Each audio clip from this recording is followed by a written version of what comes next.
स्वागत है आप सभी का सनातन रहस्य में, जहां आस्था मिलती है रहस्यों से और हर कथा में बसते हैं महादेव।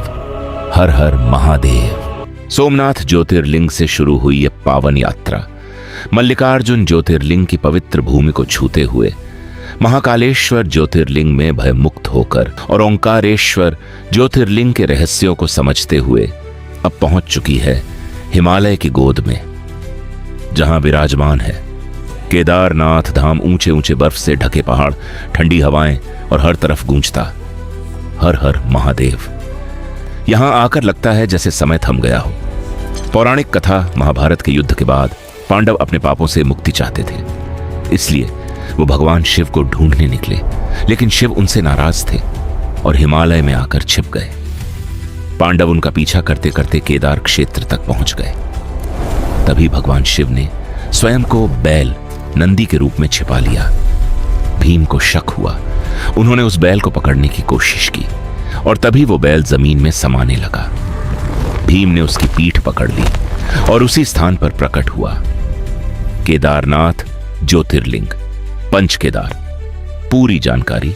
कहा जाता है कि उस बैल के अन्य अंग अलग अलग स्थानों पर प्रकट हुए, जिन्हें पंच केदार कहा जाता है। केदारनाथ, यहां शिव की पीठ कुबड़ की पूजा होती है। लगभग 3583 मीटर की ऊंचाई पर स्थित तुंगनाथ मंदिर, यहां शिव की भुजाएं पूजी जाती हैं। लगभग 3 से 4 किलोमीटर की चढ़ाई। रुद्रनाथ मंदिर, यहां शिव का मुख पूजित है। लगभग 18 से 20 किलोमीटर का कठिन ट्रैक। मध्यमहेश्वर मंदिर, यहां शिव की नाभि की पूजा होती है। लगभग 16 से 18 किलोमीटर की चढ़ाई। कल्पेश्वर मंदिर, यहां शिव की जटाएं पूजी जाती हैं। यह मंदिर साल भर खुला रहता है। यात्रा का मार्ग और चढ़ाई। केदारनाथ की यात्रा आस्था और साहस की परीक्षा है। सबसे पहले पहुंचते हैं हरिद्वार, फिर सड़क मार्ग से गौरी कुंड और यहीं से शुरू होती है लगभग 16 से 18 किलोमीटर की कठिन चढ़ाई। ऊंचाई बढ़ती है, सांसें तेज होती हैं, लेकिन हर कदम के साथ विश्वास भी मजबूत होता जाता है। 2013 की आपदा और चमत्कार। साल 2013 में आई भयंकर आपदा ने सब कुछ बदल दिया। चारों ओर विनाश था, लेकिन केदारनाथ धाम अडिग खड़ा रहा। एक विशाल शिला मंदिर के पीछे आकर रुक गई, जिसने पानी का रुख बदल दिया। आज इसे भीमशिला कहा जाता है। लोगों का विश्वास और अनुभव उस आपदा के दौरान कुछ परिवार चमत्कारिक रूप से बच गए।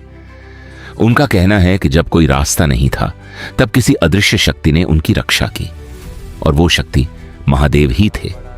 आपदा के बाद लोगों की सोच, आपदा के बाद वहां के लोगों का भगवान पर विश्वास और भी मजबूत हो गया।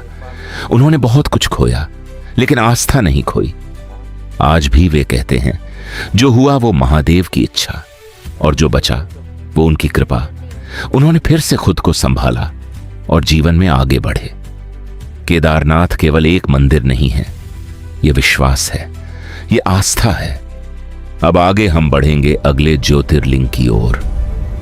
अगले ज्योतिर्लिंग का कोई भी अपडेट मिस ना हो तो सनातन रहस्य को सब्सक्राइब करें, वीडियो को लाइक करें और कमेंट में जरूर लिखें हर हर महादेव।